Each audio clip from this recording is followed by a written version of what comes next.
Welcome to the Newsa-Cast YouTube channel.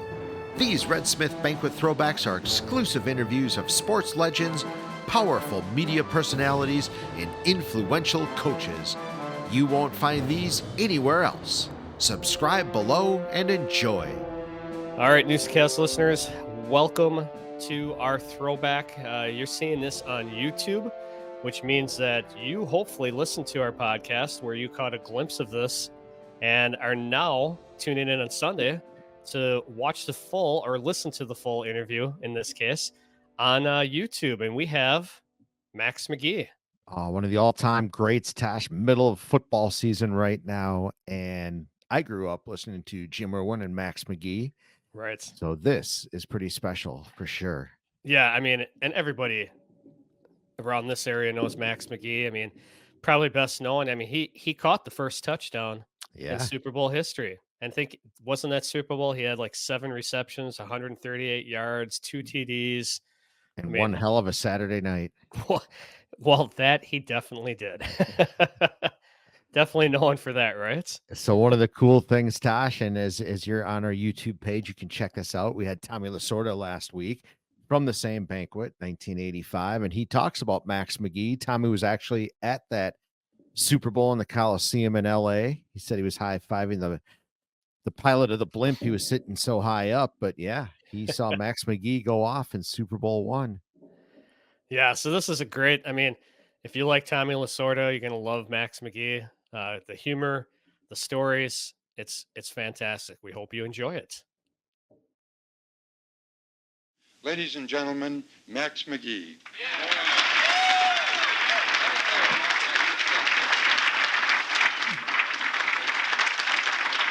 Thank you, Judge Cannon. If Vince were here, I know he'd be happy because they set me between 2 judges. You know,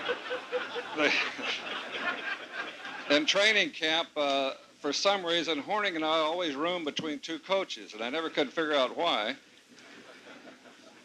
I was always kind of a, as they say, a curfew violator, and it probably, most times it wasn't really true, but people thought I was sneaking out and chasing girls and drinking whiskey, and actually I was coming down here and rolling dice with Danny Ornstein. And I think the reason they made me this recipient this year, he wanted to visit his money.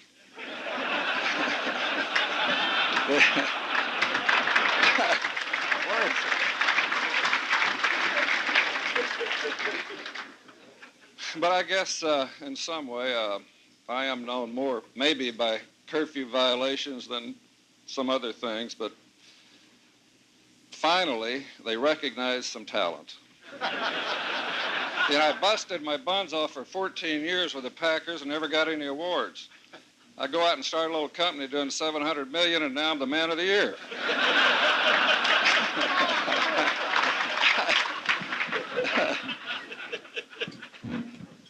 Well, anyway, speaking of curfew, you know, I roomed 10 years with Paul Horning. Otherwise, I'm sure I'd still be playing.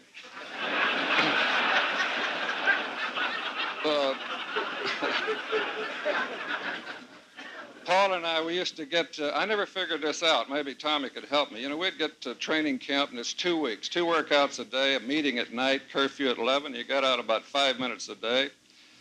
And after about 2 weeks, boy, that gets pretty tough. And all at once he says, now, after the scrimmage, all you married guys go home and with your wives and have a good time. Horning, you and McGee, 11 o'clock curfew. And I never thought that was fair, so I told Paul one time, I said, I've got a way to stop this garbage.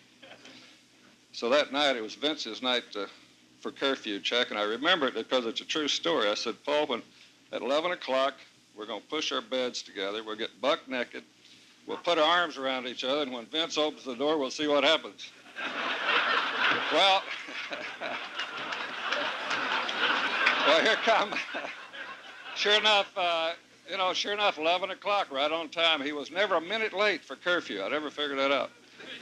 He opened that door, and if you ever see an Italian with wild eyes,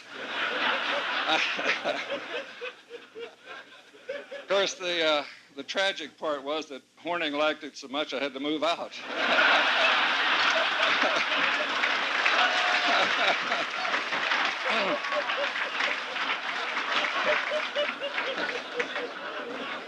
Of course, Tommy wouldn't understand that because they all sleep that way out in Hollywood. What tells the difference?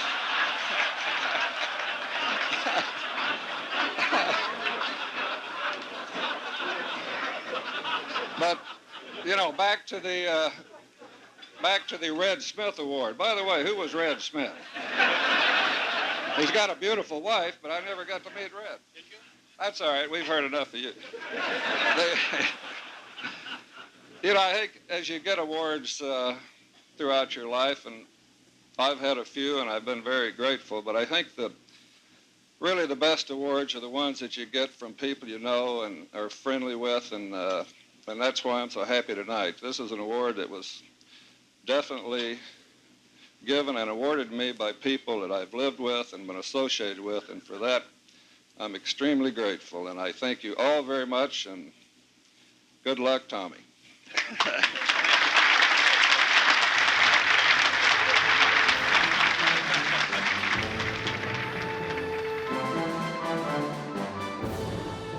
Please subscribe to this channel, give this video a thumbs up, and hit that notification bell so you get notified when we post another great episode or interview.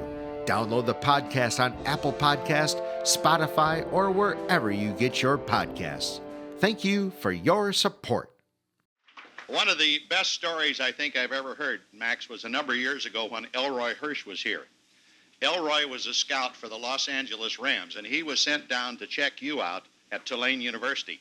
He found out what dormitory you lived in, and he went over. There was only one light up on about the third floor, so he starts throwing rocks at it.